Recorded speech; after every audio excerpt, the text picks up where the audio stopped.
Hello and welcome to Down at the Barns. Today we're going to be doing this short video because I want to discuss this name Capri. Now Ford have just launched this SUV with the name Capri. Should they be doing that?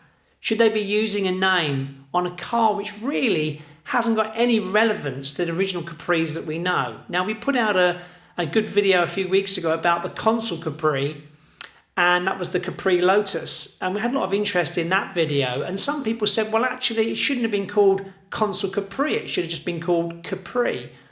Some people believe that the real Capri didn't start until the 1970s.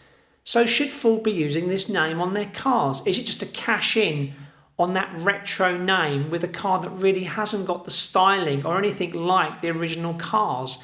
They did a similar thing with the Puma a little while ago, but you know, it's Ford, it's their name, they thought of it. Should they not be able to use it even if it doesn't agree with us, doesn't agree with the look of it? Let us know in the comments below. Don't forget, as always, to subscribe and get involved and become part of our classic car community. Is it right to use the name Capri?